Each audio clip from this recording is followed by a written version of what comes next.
Amoeba. Amoeba में पाचन कैसे होता है इसके बारे में जानने से पहले आपको अमीबा की स्ट्रक्चर जो संरचना है उसके बारे में जानना होगा कि कैसा दिखता है अमीबा। तो देखिए अमीबा कैसा दिखता है।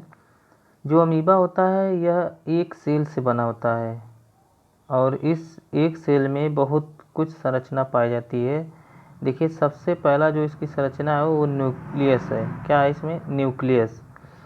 दूसरी संरचना है फूड वैक्यूल और तीसरा जो इम्पोर्टेंट है वो है स्यूडोपॉड। स्यूडोपॉड देखिए जैसे इसी के सहारे यह पानी में चलता है। और क्रिस्टल जैसी संरचना है। प्लाज्मा मेम्ब्रेन है जो चारों तरफ से उसको कवर की है।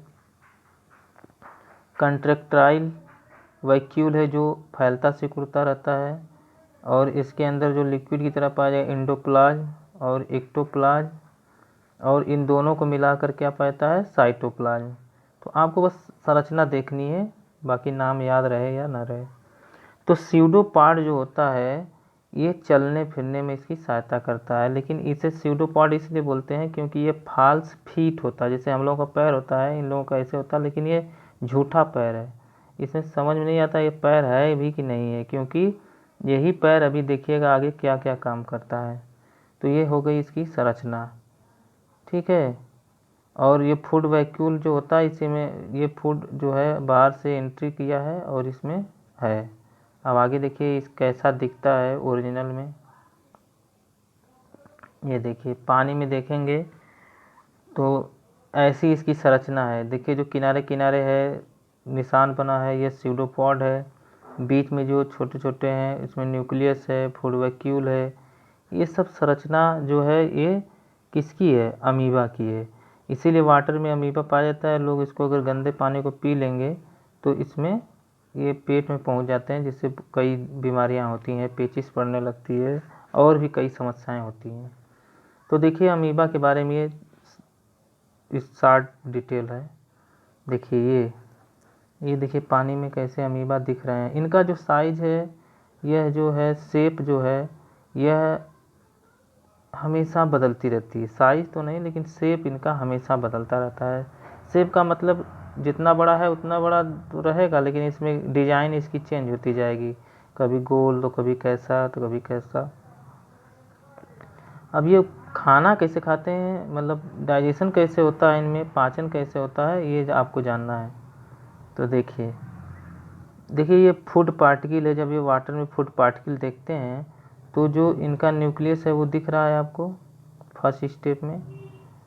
इसके बाद यह फूड पार्टिकल को लेने के लिए अपने जो स्यूडोपॉड है अपने पैर को ये फैला देते हैं। देखिए दोनों तरफ से पैर फैल गया और ये जब पैर फैल जाएगा तो धीरे धीरे स्यूडोपोडिया जो है ये बंद हो जाएगा। अब देखिए फूड पार्टिकल कहाँ चला गया? इसके शरीर के अंदर, और ये बन गया क्या? Food vacuole.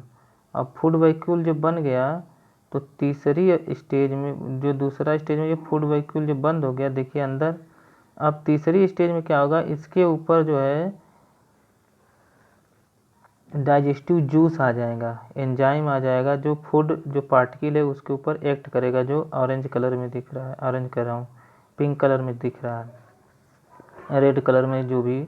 तो ये क्या है? आपका एंजाइम है। यह किस पे एक्ट कर रहा है? रिएक्शन कर रहा है किससे? इसको पचाने का काम कर रहा है फूड पार्टिकल को। धीरे धीरे देखिए फूड पार्टिकल क्या हो रहा है? पचने लगा और एब्जॉर्ब होने लगा। तो इसका एब्जॉर्प्शन शुरू हो गया। अब जब एब्जॉर्ब हो जाएगा तो यहाँ से जब एब्जॉर्प्शन ख़त्म हो जाएगा, फूड पार्टिकल देखिए समाप्त हो गया, तो चौथी अवस्था में क्या करेगा? यह एसिमिलेशन। एसिमिलेशन का मतलब आपको हमने समझाया था कि यह the process in which the absorb food nutrients are utilized by the body. अब ये यूटिलाइजेशन हो रहा है बॉडी में, और जब बॉडी में यूटिलाइजेशन हो रहा है मतलब एब्जॉर्ब हो गया, इसको अवशोषित कर लिया, तो अब यह पूरे शरीर में क्या करेगा? पहुंच जाएगा, और यही एसिमिलेशन कहलाता है। अगला है पांचवी अवस्था जो है, अब जो फूड डाइजेस्ट नहीं होगा, जो फूड पार्टिकल में कुछ चीज़ें जो डाइजेस्ट नहीं होंगी तो वह उसी के द्वारा फिर बाहर निकल जाएंगे, और इसे ही बोलते हैं हम क्या? इगेशन।